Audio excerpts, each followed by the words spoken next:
The doctors had tried everything. Every treatment, every procedure, all for nothing. And then, in the dark hours of the night, a boy appeared at the hospital door. Dirty, barefoot, and without a single ounce of fear in his eyes, he said, "I can bring her back." Anderson laughed at the thought. But when the boy's words began to change everything, Anderson realized, this wasn't just a miracle. It was something far deeper, and far more dangerous. If you are hooked in, please like and subscribe and let me know in the comments what city you are watching from. Now back to the story. The clock on the wall blinked 12:32 p.m. The air in the hospital room smelled of antiseptic, a biting reminder of the world Anderson Harvey had come to dread. His daughter, Sarah, lay motionless on the bed, a small, fragile body beneath the sterile sheets. The doctors had given up. Specialists were flown in from across the country, trying everything from experimental treatments to the latest technology. But nothing worked. Anderson's heart broke with each passing minute. He built an empire, a legacy of wealth and influence, but none of it mattered here. Not with his daughter's life hanging in the balance. The walls of the hospital, despite their grandeur, only echoed with a haunting silence. The promise of a miracle seemed impossible, and Anderson could feel his hope slipping away. Then, as he sat by her side, lost in thoughts of guilt and helplessness, he heard a soft tap on the door. A nurse stepped in, her expression unreadable. "Mr. Harvey," she whispered. "There's a boy here. Says he wants to help." Anderson glanced up. Standing in the doorway, barefoot and ragged, was a boy no older than 12. His clothes were torn, and his face was smeared with dirt, but his eyes, those eyes, were clear and unwavering. Without hesitation, he walked toward Sarah's bed, his small fingers brushing against Anderson's as he spoke in a voice full of calm certainty. "I can bring her back to life." Anderson, taken aback, scoffed. Who was this boy to make such a claim? He dismissed the child, expecting another passerby to disappear like so many others. But something in the boy's presence, the steady confidence, the unwavering gaze, stirred something in Anderson. He could almost feel it, the possibility of something extraordinary happening. For the first time in days, Anderson felt the faintest flicker of hope. Anderson had seen his fair share of extraordinary claims and empty promises. But this was different. There was something about the boy, something he couldn't quite explain, that made him question everything.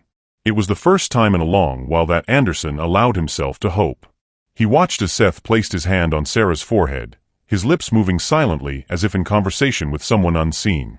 Something began to change. It was as if, in that moment, the air in the room grew still, charged with the unspoken power of belief.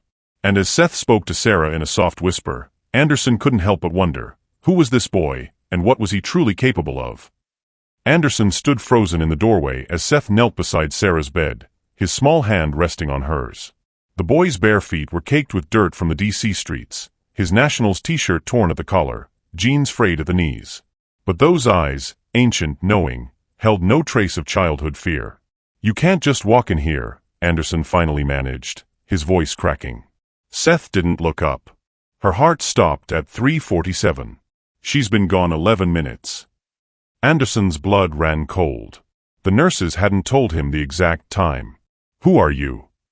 Seth's fingers intertwined with Sarah's cooling ones. "Someone who remembers." The heart monitor flatlined its steady tone. Then, impossibly, a single beep pierced the silence.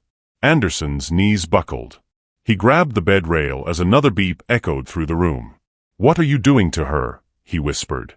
Seth's palm pressed against Sarah's forehead, his lips moving in silent rhythm. The fluorescent lights flickered overhead. Anderson felt the temperature drop, his breath visible in the suddenly frigid air. "She's listening," Seth murmured, eyes still closed. "But she's far away. Somewhere between Georgetown and gone." "That's impossible.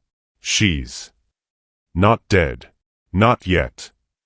Seth finally looked up, his gaze piercing. "But the machines can't reach her.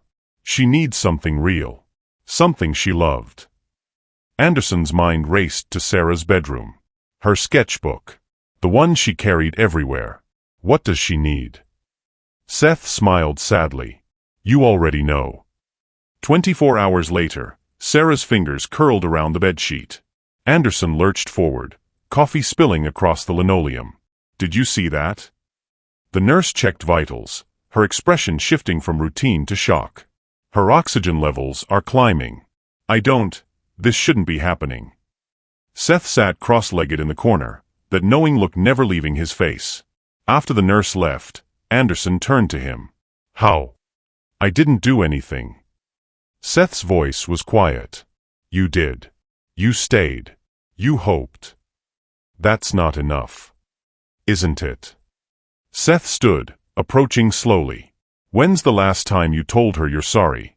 That you loved her mother too? Anderson's throat tightened. The words he'd buried for 3 years suddenly clawed their way up.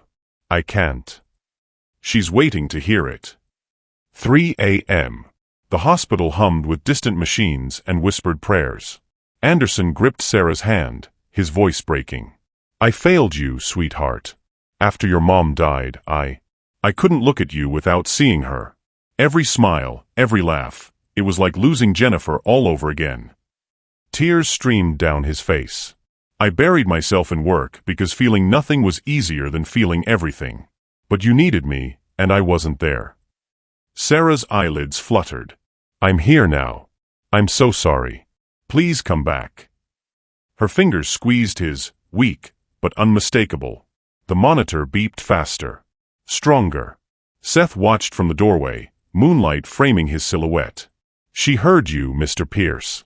She's coming home. Anderson found Seth on the hospital steps at dawn, staring toward the Capitol dome. Where do you live? Seth's laugh was hollow. Anywhere. Nowhere. Been on the streets since I was 9. Your parents? Dad left. Mom overdosed in a DuPont Circle motel. His voice remained steady, practiced.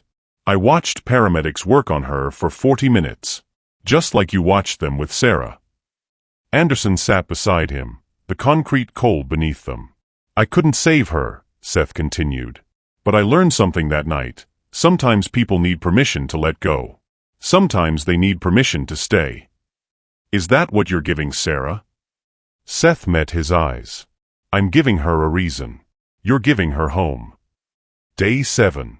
Dr. Ramon stood at the foot of Sarah's bed, tablet trembling in her hands. I've practiced medicine for 23 years. This defies everything. Sarah's eyes opened, hazel, clear, searching. They found Anderson's face. Dad. Her voice was paper-thin but unmistakably hers. Anderson sobbed, pressing his forehead to their joined hands. I'm here, baby. I'm right here. Dr. Ramon scrolled through scans, shaking her head. The brain activity, the organ function, 72 hours ago, she was clinically gone. Now she's... She looked at Seth, who stood quietly by the window. What did you do? Seth smiled softly. I just reminded her someone was waiting. That's not medicine. No, Anderson whispered, kissing Sarah's knuckles. It's something better. Anderson turned to thank Seth, but the corner where he'd stood was empty. Where'd he go? He rushed into the hallway. Nurses shrugged. Security checked footage. Nothing. Seth Smith had vanished like morning fog over the Potomac. Anderson searched Georgetown streets for days. Homeless shelters. Union Station. The metro tunnels near Foggy Bottom. No one had seen a barefoot boy in a torn national shirt. In Sarah's room, tucked beneath her pillow, Anderson found a note scrawled on a McDonald's napkin. She needed you to stay. You needed her to fight. Sometimes miracles are just two people refusing to let go. S. Anderson folded it carefully, pressing it against his chest. Was he real? Sarah asked weakly. Anderson kissed her forehead. The realest thing I've ever known. What will you rate this story from 0 to 10? And what part of the world are you watching from? Comment your country below. Let's build a global community rooted in kindness and second chances. If this story moved you, don't forget to subscribe and share it with your friends.